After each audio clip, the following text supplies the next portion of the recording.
Hi, Wise Parents. I'm Tina Parrish with Wise Girls, and I had your 7th and 8th graders this past week. So when I come into the group, into all the groups, I bring education that has an angle to do with nutrition and with movement.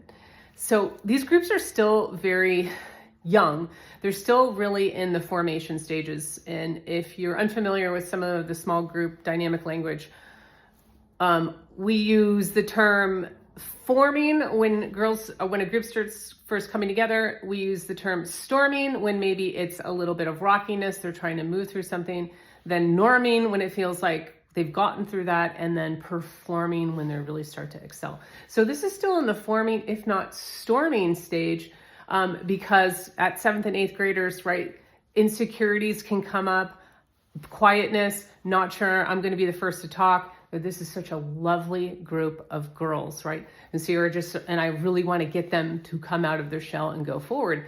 And that just takes precise work. So what I had them first do is we usually check in. We go around and we say, how are you? And how are you doing? And I think you know this question, right? And sometimes all you get out of your girl is just, I'm good.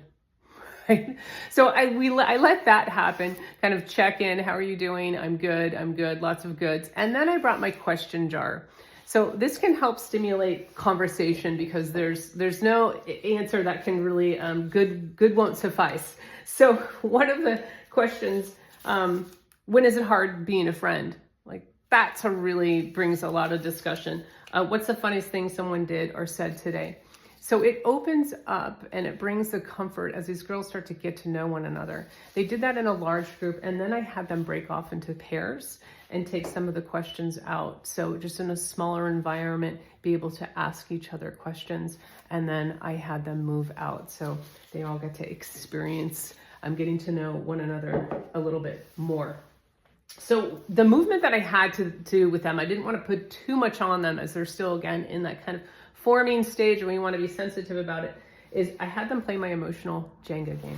So I'll give you a close-up on this. So we are familiar with Jenga and how Jenga is played. This one is a little bit more unique because I've written different emotions on every single one of these blocks. So I had 2 games going, and you'd roll the dice and you'd get a certain particular color, and then you would have to pull out that color. We know how it goes, and you'd get a different word.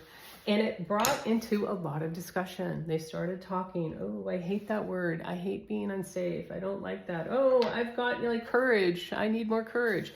And they did a lot of different things with it. Both groups ended up kind of taking them apart and then stacking them and deciding as a team, which ones were the hardest emotions to feel and which ones were the preferred. And we even went as far as in a group for everyone to pick one emotion that they say that they started the sentence by saying, I am done with feeling, right? So for example, I am done with feeling excluded.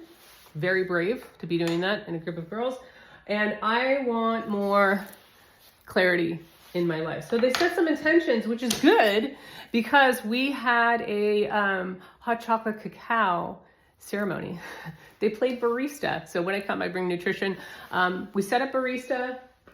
I brought some cacao. I also brought some of my adaptogenic mushroom coffee.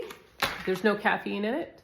And everyone had a job, whether it was steaming milk or adding the honey or adding the hot water. And we worked an assembly line in order to have some adaptogenic hot chocolate. So adaptogenic foods was what I brought. And if you're not familiar with adaptogenic foods, they do just that. They help us adapt, specifically our adrenals. Our adrenals sit on top of our kidneys, and our adrenals are responsible for shooting out cortisol, the stress hormone, and also adrenaline. And they can get overworked, right? Especially at this age where there's just a lot of emotion, a lot of high reaction to things. And especially at this age, if you're there or not there yet, perimenopause or menopausal, right? It can be really hard. So adaptogenic foods, blueberries, aloe, any kind of mushroom. Let's see what else we got on here. Turmeric, right? Turmeric, great. Can help, is a very natural way to help soothe the body. And so we discussed how adaptogenic foods can help our body and our special little chocolate cacao drink. And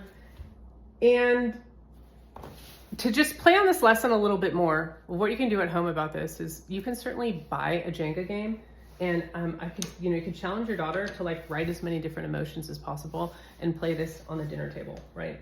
So you're rolling a dice, someone gets a word, and you can kind of talk about how you feel about that word. That's one way to do it. Another way is to just go online. I printed out a bunch of questions, I cut them, I put them in a jar, right? It's a way to stimulate conversation. And also, probably the easiest are these one core value cards that are available on Amazon. I have these on the table.